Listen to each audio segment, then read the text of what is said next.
Saludamos a esta hora a Oscar Iván Palacio. Él es abogado, él es especialista en el tema pensional. Doctor Oscar Iván, qué bueno que esté con nosotros en Clickracia. Doctor Roger, un feliz día acá desde la fría Bogotá, pero que me ha abrigado desde la juventud. Un feliz día a usted, a todos los seguidores, a este ejercicio profesional por la vida, por el buen discurso, por las cosas buenas, no por la maldición en la palabra. Lamentablemente, doctor Oscar Iván, nosotros nos levantamos y nos acostamos todos los días atosigados, apabullados con los discursos del odio de este país polarizado. Terrible, terrible en Colombia el lenguaje de todas las personas que tienen liderazgo. Debe de ser proactivo, debe de ser de amor, de respeto, de consideración por el adversario y por el amigo. Pero si uno quiere ver un ring de pelea de gallos finos, es el Congreso de la República. Y en los últimos debates políticos, aparte de las adversidades y de las ideologías, ha habido una pugnacidad de egos y de odios. Nunca antes, como en esta época, en el debate pensional, en el debate de la salud, en el debate de las tierras, en todo lo que ha sucedido, tanto insulto, tanto odio, tanta resquemor visceral. Qué bueno respetar a los expresidentes, al actual presidente, a los senadores, a los representantes. En un país como Estados Unidos, que sigue siendo el líder del mundo, así le respire China, pero es el líder de, al menos el marco de Occidente, hay un día de los expresidentes. Eso significa mucho, ser presidente de la República con todos los errores que se tengan, con todas las culpas que carguen, con todas las antipatías o simpatías que nos inspiren, es el líder de la nación. Deben de honrarse su ejercicio y su memoria, por malos que hayan sido. Pero es importante. Pero no es el discurso del presidente ni a los expresidentes, es el discurso de los políticos. Con todo respeto, qué asco un liderazgo inspirado solo en utilizar mal el pobre castellano que una persona sepa, y más si es joven, cuando la vida le ha dado la oportunidad que le ha negado a millones de colombianos. Sí, señor. Esa palabra que soy de feo es expresión, más bien es la que hay que utilizar. ¡Qué asco! Bueno, oiga, doctor Oscar Iván, empecemos con el tema para el cual usted es la persona indicada, la reforma pensional que ha sido aprobada y que entrará en vigencia en Colombia en julio del año 2025. Empecemos por las generalidades. ¿Cómo le parece a usted? ¿Está bien? ¿Es una buena reforma? Empiece por ahí. Es una reforma necesaria, audaz, no perfecta, gramaticalmente va a presentar muchas dificultades, tanto en el análisis constitucional como en el análisis posterior de la ley. No olvidemos que después de 30 años la ley 100 aún tiene dificultades y los jueces la siguen interpretando y la Corte Constitucional la sigue interpretando. Pero es coherente con lo que prometió el plan de gobierno del presidente Petro, su discurso de campaña, y es una reforma pensional más incluyente. Hablábamos antes de esta charla, ya Roger anoche, y yo le decía, Colombia, primero que todo, está con una cosa fea en la reforma, visceral sentimiento político. Está bien que uno crea que el Estado debe intervenir más o menos, está bien que no se puede hipotecar el futuro de los jóvenes, está bien que hay otras prioridades en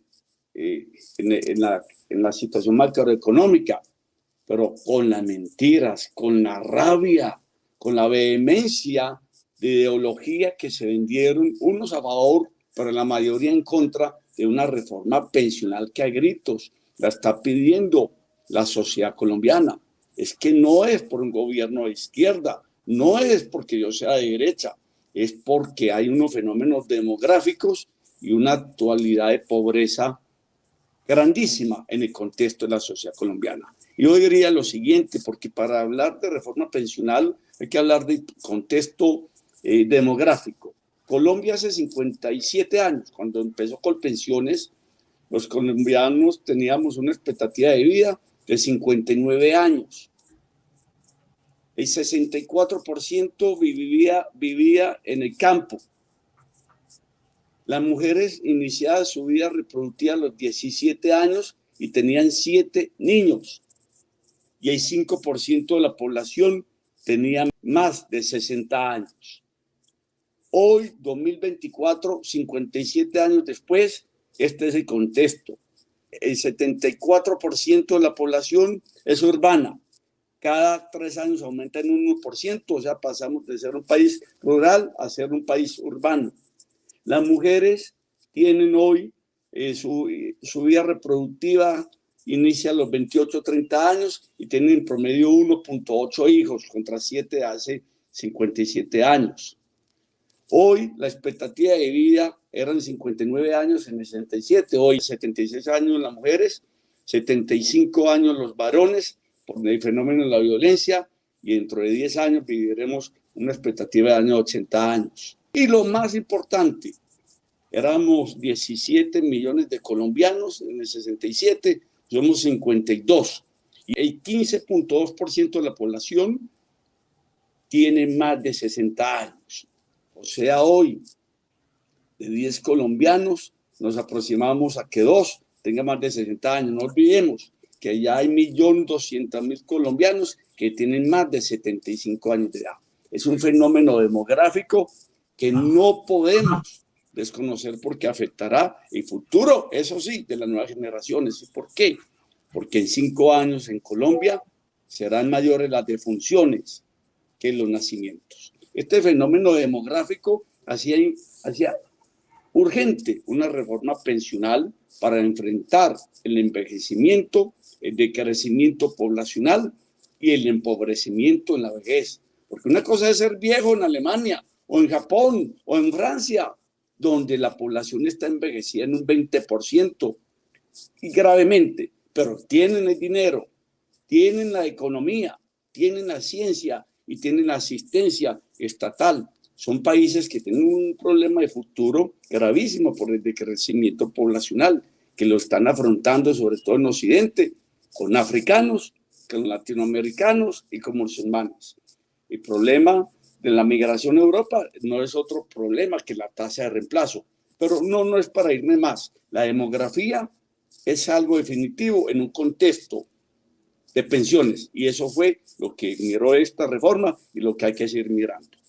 ¿Hay recursos o no hay recursos para financiarla?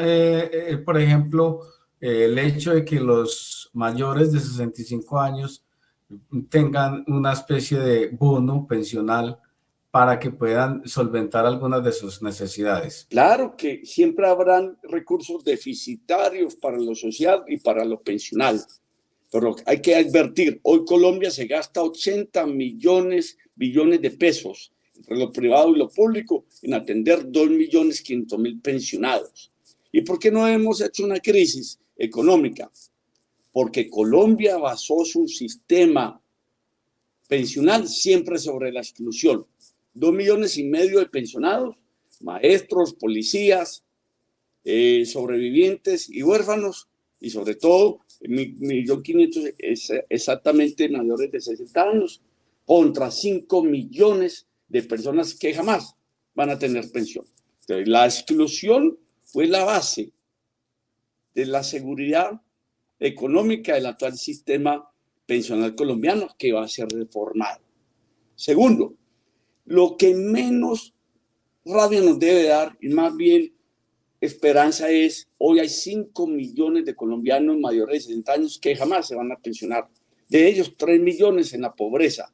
Y a esto es los que va a atender el Estado con lo que llama el primer pilar, que son $60 al mes, 240.000 pesos, que me pareció bajito, pero que tiene una significación económica. No es que va a sacar de la pobreza a esos 3 millones de colombianos que no tuvieron oportunidad de pensionarse por lo mismo, por las diatribas que tenía antes de la ley, sino porque lo saca de la indigencia económica o monetaria. En Colombia es indigente que tenga menos de 200.000 pesos y es pobre el que individualmente tenga menos de 400.000 pesos, 460.000 pesos. Quiere decir esto, que con este auxilio o con esta pensión de primer pilar se van a excluir de la indigencia a 3 millones de adultos mayores.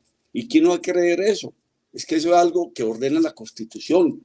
Es un deber constitucional, social, económico, familiar e individual.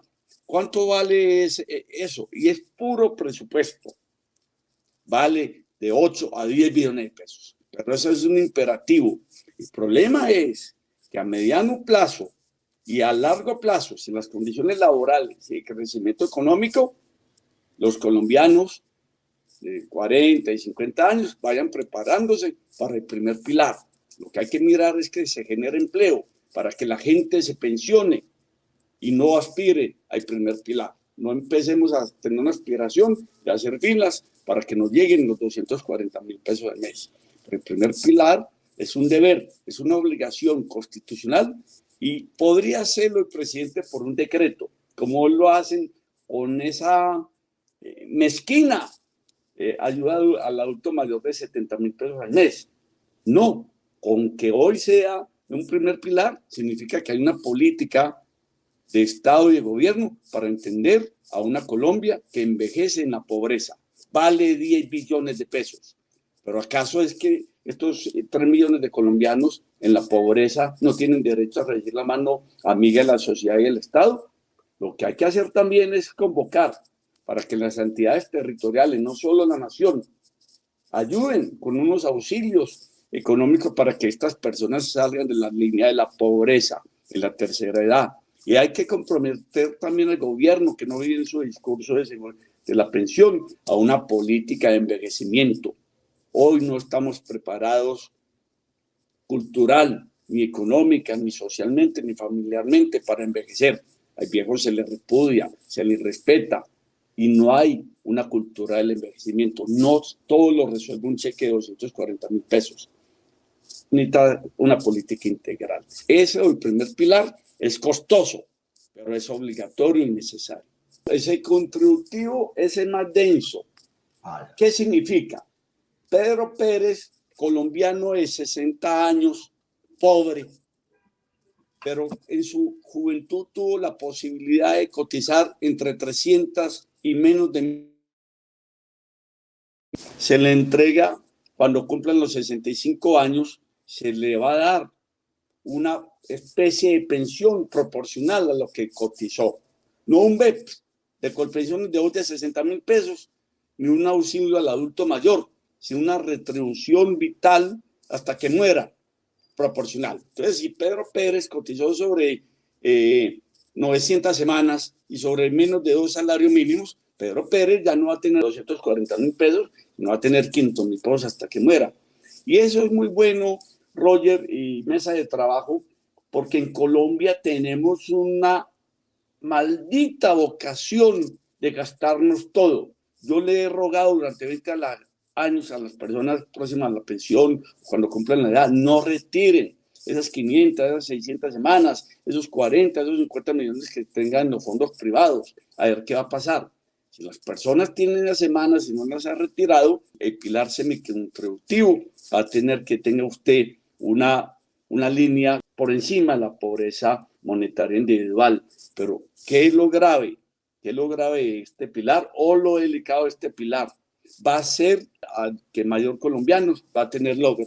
Aquí la gente, si el país no crece económicamente y si no cotizamos, hoy de los 23 millones de IPA, esa es la población económicamente activa de Colombia, muy parecida a la España, cotizan 9 millones de personas, 14 del sistema, en España cotizan 19 millones de personas. Eso es lo grave.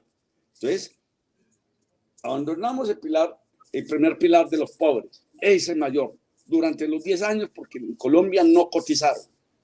Nos vamos con el pilar semicontributivo. También en Colombia la gente por la pobreza o por el desempleo no alcanzó a cumplir las semanas, especialmente los varones, van para el semicontributivo, que no van a tener una pensión mínima, sino una pensión similar a un salario, medio salario mínimo o proporcional a lo que hubieran cotizado.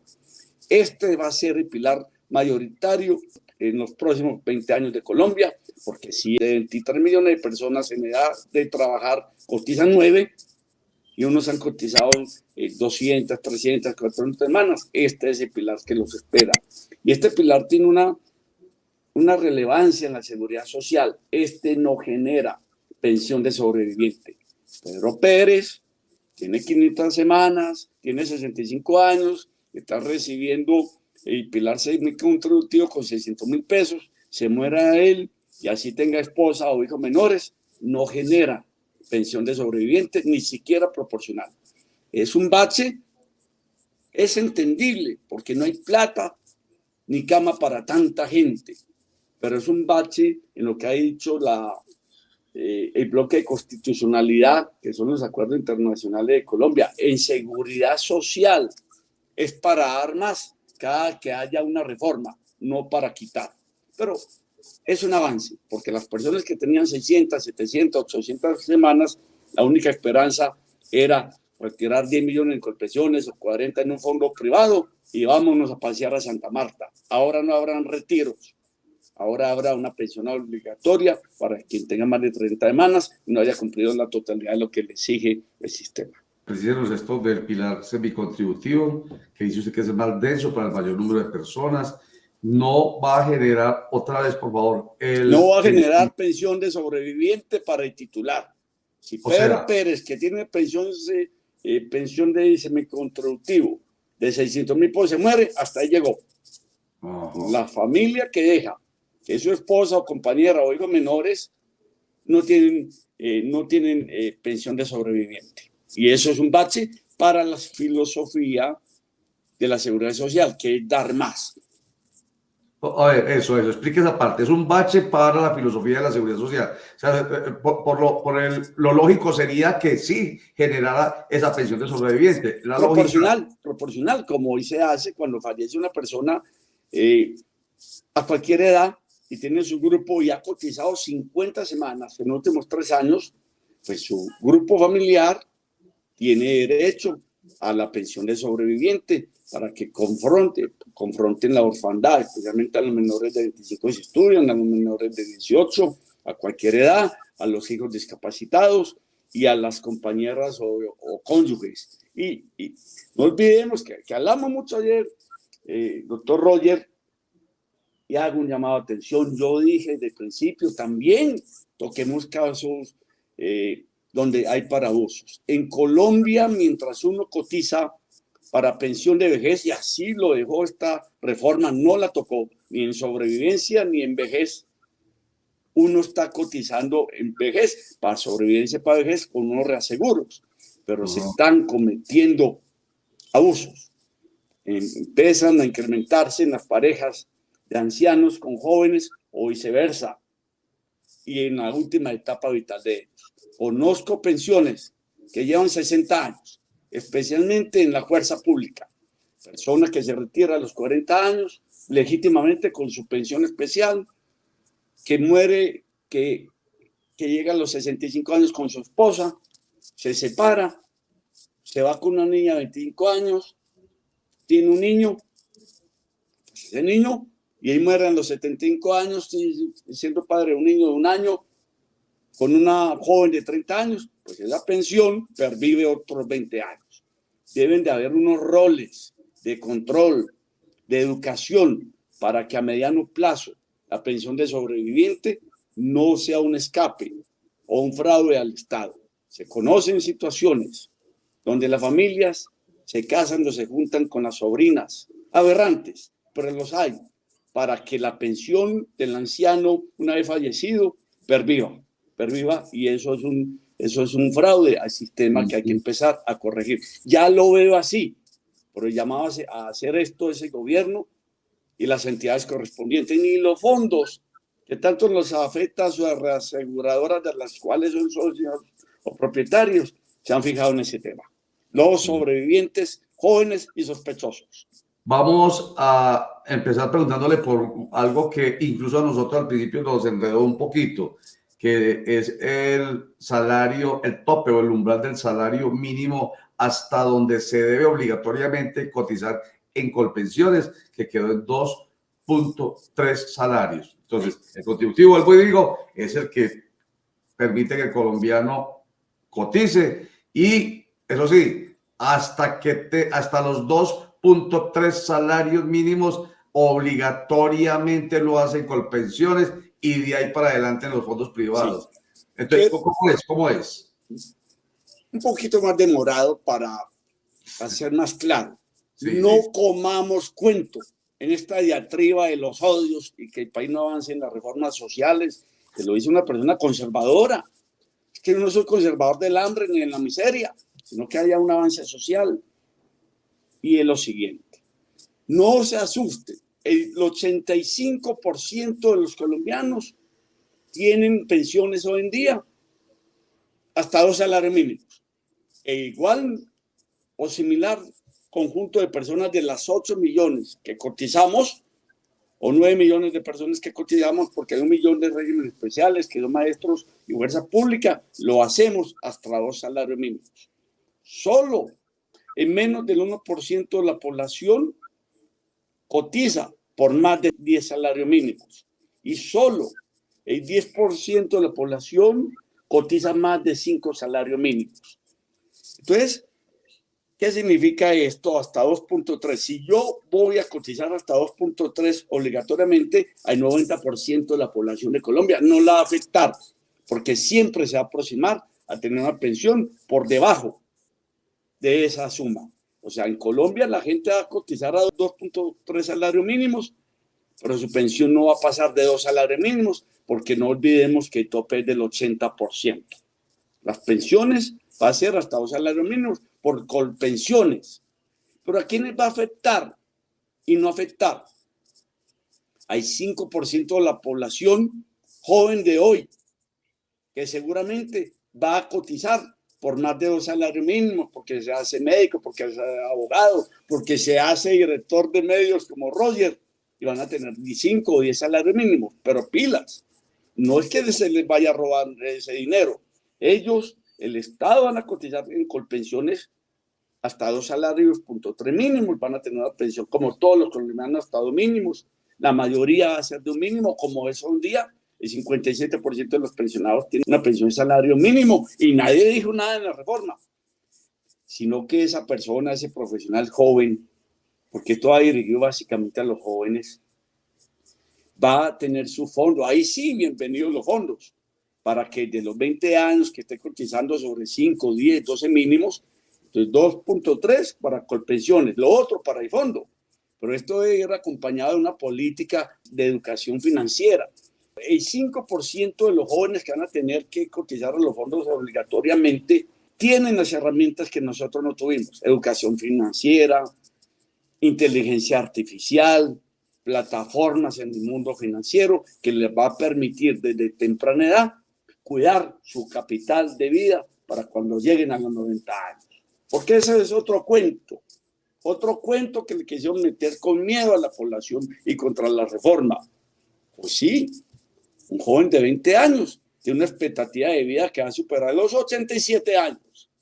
Y un niño colombiano nacido este año es probable que esté llamado a más de 90 años. El fenómeno del envejecimiento es imposible que el Estado colombiano, solo yo diría que en el mundo, aparte de los países árabes densamente ricos y el fondo de Noruega, que tiene trillones de dólares, el Fondo Soberano de Pensiones de Noruega, porque toda su exploración petrolera de los 60 es para su Fondo Soberano de Pensiones. Son los únicos que no tienen problemas financieros del envejecimiento en las pensiones.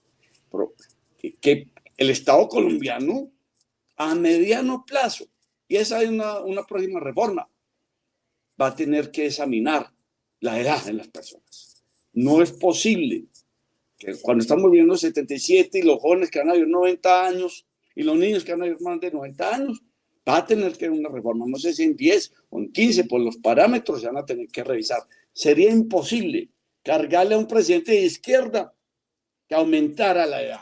Cuando no lo hicieron, 10 gobiernos precedentes de centro derecha y ultraderecha no lo hicieron. Eso tampoco pues, se le puede seguir más a quien no puede, a quien no tiene la obligación moral de darlo. Pero la próxima reforma pensional va a ser por la edad. Entonces, por lo que nos ha dicho, está llena de mitos y está llena de diatribas como empezó usted ahorita. No comamos cuento, dice usted, en esta diatriba, que se utiliza populistamente mucha información para atacar precisamente la reforma.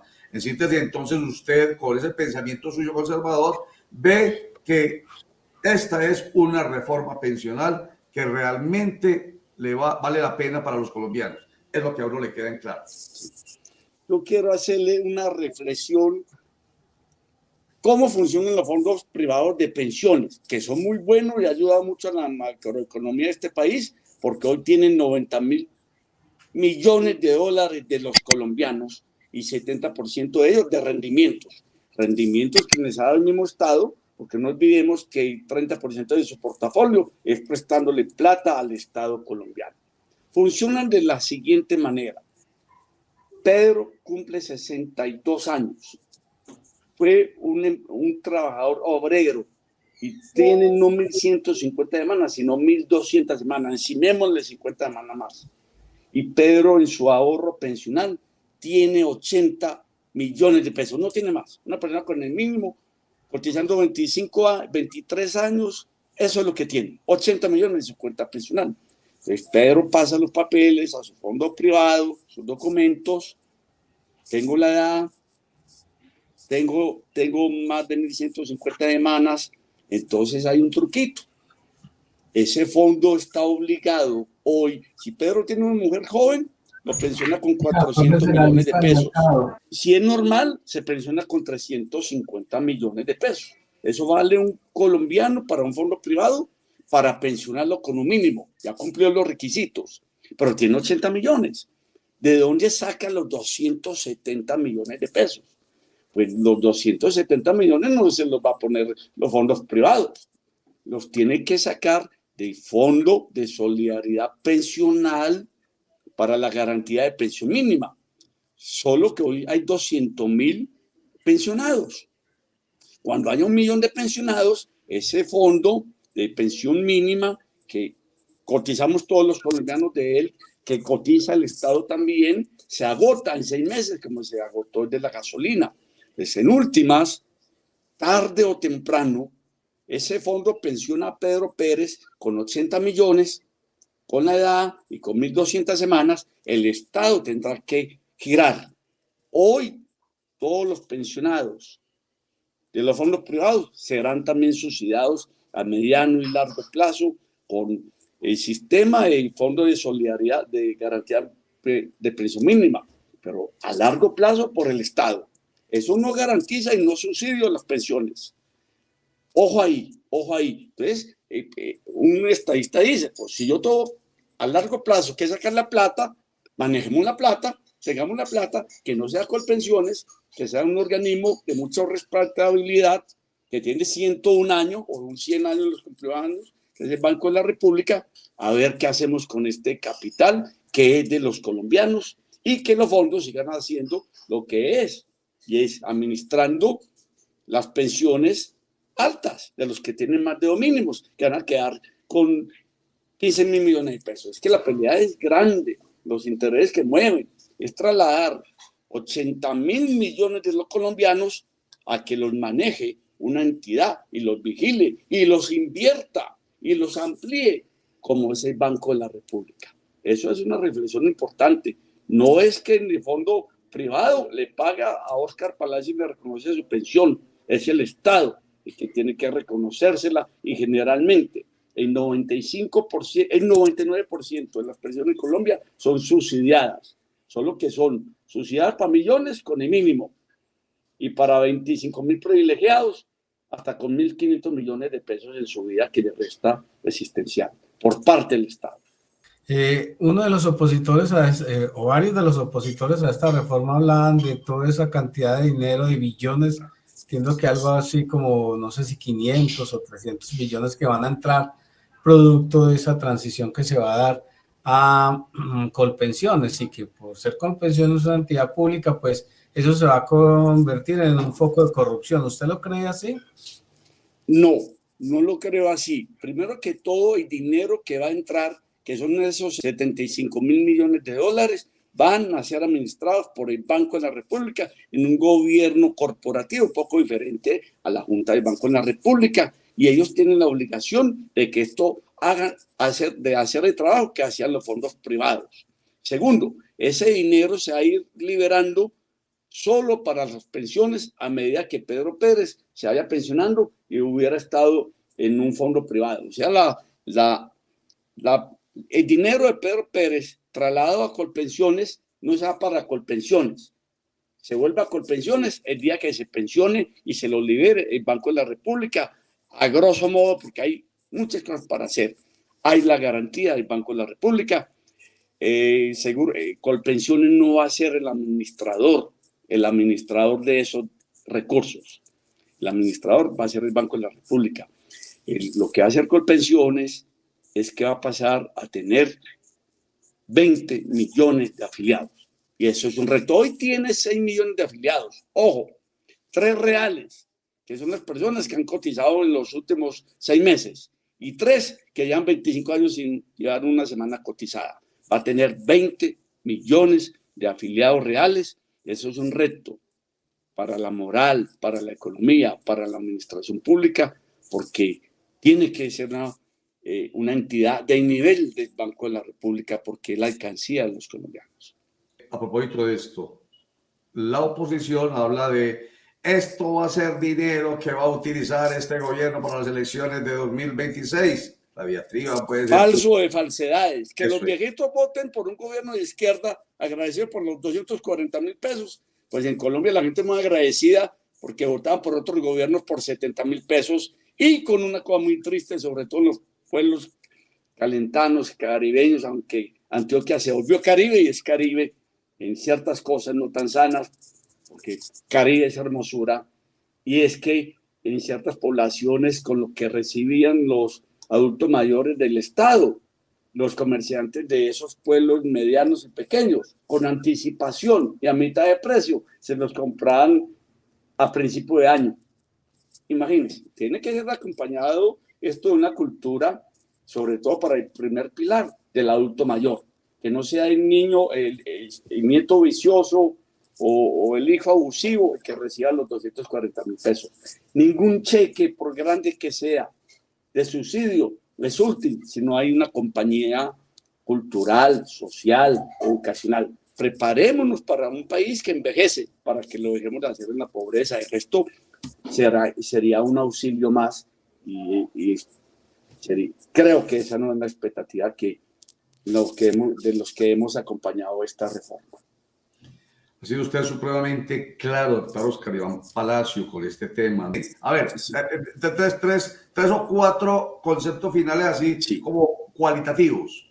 Lo muy bueno, el primer pilar y la amplitud para que más colombianos tengan acceso en la vejez a una pensión. O el primer pilar, o el segundo pilar, o el contributivo. Lo muy bueno y excelente, la reivindicación de la mujer trabajadora y afiliada, para que su rol de madre, de trabajadora y de mujer sea compensada con menos semanas de cotización. E incluso un aditivo para que tengan por los hijos una reivindicación de 50 semanas hasta por 3 hijos en un país donde cada día menos las mujeres tienen interés en tener hijos. Lo muy regular es lo denso de la reforma. Mucho artículo, mucha letra, mucho verbo, muchas cosas que va a tener enredos. Va a tener enredos para su aplicación. Lo bueno y lo regular es que vamos a estar muchos años en manos de los jueces de la República, que no es malo, pero sí es regular, interpretando ese marámum de algunas contradicciones gramaticales que hubo en las pensiones. Hubo más expectativas por el primer pilar. La idea era sacar a los colombianos en el envejecimiento de la pobreza económica. El señor presidente o este gobierno lo logró, al menos de la indigencia. Es lo regular que yo destacaría. Muy densa la reforma, había más expectativas con el primer pilar y lo que tengo. Malo no hay, porque hubo un riesgo. Habrán cosas malas que las corregirá la Corte, porque tuvo la valentía de hacer una reforma pensional después de 20 años. Fijémonos, en esta Vergasto, que es inversión social, las dos últimas reformas pensionales graves, que fue el Acto Legislativo 1 del 2005 y la Ley 100 de 1993, tuvieron cosas buenas, pero eran ordenadas por el Fondo Nacional y el Fondo Monetario Internacional. Bajar la deuda macroeconómica de los presidentes de turno. Es que la deuda pensional era de 200 billones de pesos, hoy va a ser de 120 billones de pesos. No. Y la deuda con las viejas generaciones, ¿cuál es? Hoy no fue la macroeconomía la privilegiada, sino los seres humanos envejeciendo en la pobreza para una humanidad que cada día nace menos niños. No comamos cuento. Esto es una reforma que tiene cosas excelentes y buenas y otras para mejorar. Y a los jóvenes no coman cuento. Hoy muchos de sus abuelos, de sus tíos, tendrán la posibilidad de pensionarse gracias a esta reforma. Y ustedes, a tener una educación jóvenes, una educación financiera y a trabajar, porque sin trabajo decente habrá reforma que aguante. Una última preguntita, doctor Oscar Iván. ¿Cuál cree usted que va a ser el camino de esta ley en la Corte Constitucional? Porque muchos auguran que la va a tumbar, pero usted, según le entendí ahorita, puede que no la tumbe, sino que haga algunos ajustes. ¿Eso puede ser verdad? Es verdad, porque la Corte Constitucional es muy seria.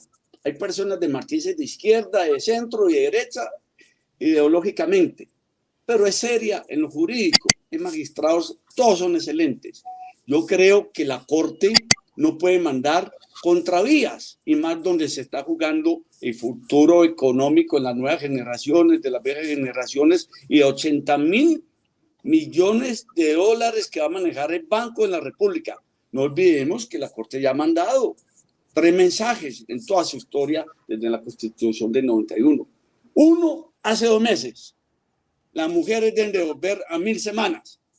No fue porque iban a la reforma de Petro, sí iba, pero fue la Corte Constitucional que se pronunció sobre eso.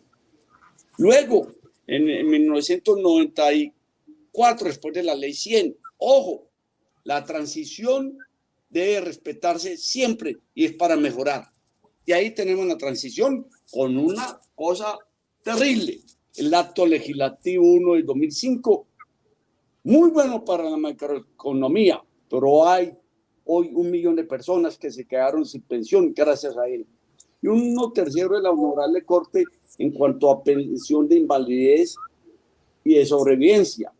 Y en ese matiz de entre el 90 y el 95 dijo, quien se invalide o muera en los 10 años después de esta ley, o sea que era el acuerdo de 049-90, se le respetará. O sea, la Corte siempre ha sido progresista en seguridad social, en pensiones, que seguramente se cometieron por los odios, por la falta de entendimiento, por la oposición, porque nadie tiene la obligación de pensar igual, errores técnicos.